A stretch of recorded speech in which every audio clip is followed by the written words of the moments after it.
देव भावाचा भुकेला हाची थोर प्रेमाचा भुकेला हाची दुष्काळ तयाला आणि देव भावाचा भुकेला वैकुंठ सोडोनी संत संत. देवाला भाव लागतं, देवाला भक्ती लागते, अंतकरणापासून केलेली गोष्ट तुम्ही मग देवापर्यंत पोहोचते. देवाला भाव लागतो, शुद्ध भाव. भावे विना भक्ती, भावाशिवाय भक्ती होऊ शकत नाही. जसं दूध नसल्यावर तूप होऊच शकत नाही. नाही म्हटलं आम्ही दुधाशिवाय तूप बनवतो, नाही, शक्य नाही. तसंच भाव नसेल ना तुमच्या भक्तीला अर्थच नाही. म्हणून भक्ती करत असताना त्या भक्तीमध्ये भाव लागतो. म्हणून कलियुगामध्ये योग अवघड आहे, ज्ञान अवघड आहे, कर्म अवघड आहे. सोपं काय आहे? भक्ती. कलियुगा माझी करावे कीर्ती, तेने नारायण करा रे बापानो साधन हरीचे, झनी करवीचे करू नका.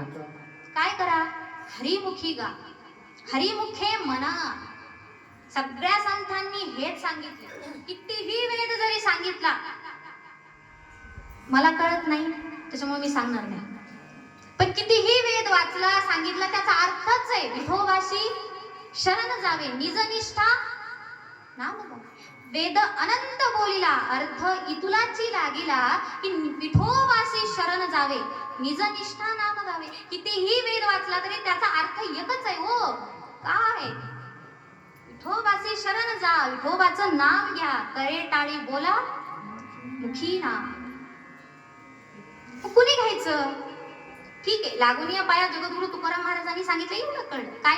करे टाळी बोला मुखी नाम हे पण कळलं. कुणाचं? विठ्ठल विठ्ठल हे पण कळलं.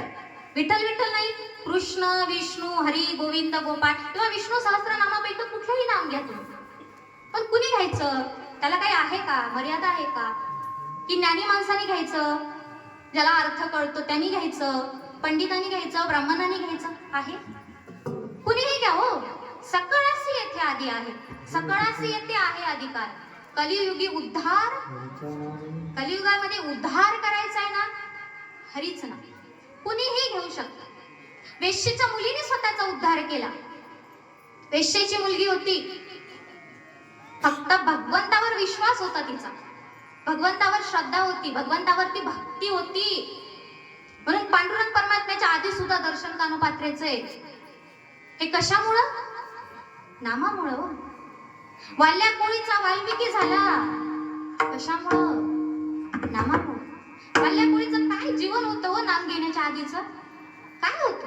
किती चुकीचे कार्य, किती अयोग्य गोष्टी, तरी वाल्मिकी म्हटलं जातं हो त्यांना. आता काय केलं?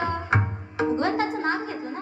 चोरी करणारे होते, चोरी, माणसं मारणारे होते. किती? एक दोन नाही हो, 7 रांजण भरली. एक माणूस मारला की मोहिरी एवढाले दाणे त्याच्यामध्ये टाकायचे खडे. तसे 7 रांजण भरली. विचार करा किती माणसं. आणि एक रांजण केवढा होता? त्याच्यामध्ये 5 बैल खेळतील. आता महाराज काही सांगते काय? एका रांजणामध्ये 5 बैल? तुम्ही काय बघायला होते का? मी बघायला नव्हते, पण तुम्ही नाही हे बघायला पण नव्हते ना, नव्हते ना.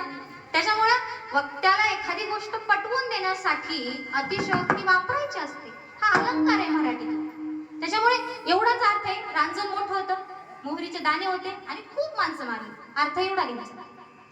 एवढे माणसं मारणारे वाल्या कोळी. आणि त्या ठिकाणी कोण आलं? सगळ्यांना चरित्र भाग माहिती. नारद मुनी आले. नारद मुनीला सुद्धा म्हटलं तुमच्याकडे जे आहे ते द्या. नारद मुनी म्हटले माझ्याकडे नाहीच आहे नामाशिवाय, नारायणाशिवाय माझ्याकडे नाहीये. पण तरी मी तुला पाहिजे ना, पण तू हे का करतोस ते आधी सांग. का करतो म्हणजे काय विचारताय? घर चालवायचंय, पोट चालवायचंय म्हणून करतोय. म्हणजे तू एकटाच करतोस का? हे पाप आहे हे तुला माहिती आहे ना? माहिती. आणि मुळात पाप आहे हे सगळ्यांना माहिती असतं. आपण एखादी चुकीची गोष्ट करतोय ना, आपल्याला माहिती असतं हे चुकीचं आहे, पण तरीही आपण करतो. पण त्या वाल्या मुलीला माहिती होतं माणसं मारणं पाप आहे, चोरी करणं पाप आहे. हो, एखाद्याच्या कष्टाचं का घ्यायचं? माहिती होतं ना, पण तरीही वाल्या कोळीनी चोरी केली, तरीही वाल्या कोळीनी माणसं मारली. पण त्यावेळेस कोणी विचारलं, नारद मुनींनी सांगितलं तुमच्या या पापामध्ये भागीदार कोण आहे? कोण आहे असं काय विचारताय? ज्यांच्या सोबत मी हे वाटून खातो ते आहेत. कोण? अहो घरी आई आहे, घरी बाबा आहेत, बायको आहे, मुलं आहेत, बापाचे भागीदार आहेत यात. अहो तुम्ही म्हणता असं नाही हो, खरंच हे सगळं आम्ही सगळे खातो ना, त्याच्यामुळे सगळे बापाचे भागीदार असणार. बरं नारद मुनी म्हणले तुम्ही तुमची खात्री करून घेण्यासाठी घरी जा, घरच्यांना विचारा की माझ्या पापात भागीदार कोण. मला कोणी म्हटलं मला काय मूर्ख समजता, मला घरी पाठवून तुमचा पळून जाण्याचा प्लॅन आहे. नारद मुनी म्हणले ना, नारायणाचं नाव मुखात एक खोटं बोलणार नाही. तुम्ही घरी जा, विचारून या तुमच्या घरच्यांना कोण कोण माझ्या पापात भागीदार आहे. वाल्याकोळी घरी गेला, पहिलं विचारलं बाबाला. काय म्हणले बाबा, तुम्हाला माहितीये मी रोज चोरी करतो, तुम्हाला माहितीये मी रोज चुकीचे कार्य करतो, त्यातून आपण सगळेजण त्याचा उदरनिर्वाह करतो, त्याच्यामुळे मी करणाऱ्या पापामध्ये तुमचा एक हिस्सा आहे, तुम्ही सांगा तुम्ही घेणार का नाही. बाबा म्हणले नाही. अरे तुझ्यात अक्कल नाहीये नीट पैसा कमवायची, माझा काय दोष आहे. मी शिकवलं होतं तुला काम करायला, तू शिकला का नाही. तुझ्या वेळ आली चोरी करण्याची, मग मी पापाचा भागीदार. सरळ सांगितलं, जन्म देणाऱ्या बापाने. त्याच्यानंतर म्हणले ठीक आहे बाबाने. आई, कारण मुलाच्या जास्त जवळ आई असते. आईला विचारलं का ग आई, तुला माहितीये मी चुकीचे कार्य करतो, तुला माहितीये मी पाप करतो, आपण सगळे उदरनिर्वाह करतो त्या जे साधन आणले त्याच्यातून, मग तू पण पापाचा भागीदार आहे ना. जन्म देणारी आई म्हटली हो नाही, बाकीच्यांचं काय घेतात, इथं कोणीच कोणाचं नसतं. आणि हेच खरंय, कोणी कुणाचंच नसतं, हे खरंच आहे. कारण आईनं सुद्धा त्या दिवशी काय म्हटलं, नाही मी पापाचा भागीदार. जन्म देणारी आई होती बरं का, सावत्र नाही. तू आणतोस ना, तू पापाचा भागीदार. ठीक आहे म्हटलं, आई बाबाने तर धोका दिलाय. उरलीजीला वचन घेऊन आणलं होतं, 7 वचनं केली होती, आनंदाने उड्या मारत गाजावाजा करत बँड वाजवल्यावर घरात आणलं होते. त्या बायकोला, धर्मपत्नीला, अर्धांगिनीला विचारूया की ती तरी पापाचा भागीदार आहे का. बायकोने सांगितलं, हे बघा माझं चांगलं माहेर होतं, तुमच्या घरी मी आले, माझं नशीब फुटलं की तुम्ही माझ्या गळ्यात पडलात. तुम्हाला अक्कल नाही पैसा कमवायची, माझा दोष नाही. तुम्ही चोरी करता, पापाची भागीदार कोण, तुम्ही. तुम्हाला जर मला सुखानं आणता येत नाही तर मग काय, तुम्ही आणलेलंच खाणार, तुम्ही आणलेलंच करणार, मग मी कुठून पापाची भागीदारी नाही. अहो बायकोनी नाही म्हटलं, आई वडील नाही म्हटले, बायकोचा विषय नाही हो, बायकोनी सरळ म्हटलं नाही. आणि मुळात हे बघा, पुरुषाने केलेलं पुण्य, पुरुषाने केलेलं पुण्य बायकोला अर्ध जात. एखादा पुरुष वारीला चला, घरी बसून बायको 50% पुण्य घेते, घरी बसून.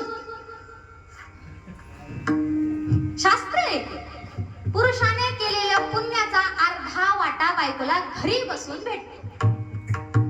जसा फक्त नवऱ्याचं नाव समोर लावल्यानं सरकारनं कायदा काढलाय, आर्थिक प्रॉपर्टी बायकोची सुद्धा पूर्वीपासून आहे, तसंच पण पुरुषाने केलेल्या पापाचा भागीदार बायको नसते. त्याही बायकोने सांगितलं मी पापाचा भागीदारी नाही. बाबांनी नाही म्हटलं, आईने नाही म्हटलं, बायकोनी नाही म्हटलं, मुलगा काय म्हणणार आहे. सगळ्यांनी नाही म्हटल्या, वाल्या मुलीला कळलं ते बुवा जे सांगत होते तेच खरं होतं. बापाचा भागीदार कुणी होऊ शकत नाही. मग वाल्या कोळी गेला नारद मुनीकडे, नारद मुनीला हात जोडून सांगितला, तुम्ही जे सांगताय ते सगळं खरं निघालो. ज्यांच्यासाठी मी चोरी करायचो, ज्यांच्यासाठी मी हे पाप करायचो, माहिती होतं हे पाप आहे, पण तरी घरचे सुखात राहावं म्हणून करत होतो, त्यांनी सरळ शब्दात सांगितलं नाही. बरं ठीक आहे 5% 2% घेतो, ही नाहीच. नाही गुणाचे कुणी तुझे नवे रे कोणी, नाही गुणाचे कुणी तुझे नवे रे कोणी.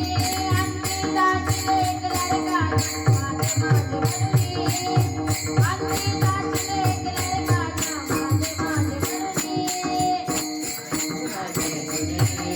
तुझे नवे रे कोणी, नाही गुणाचे कुणी तुझे नवे रे कोणी.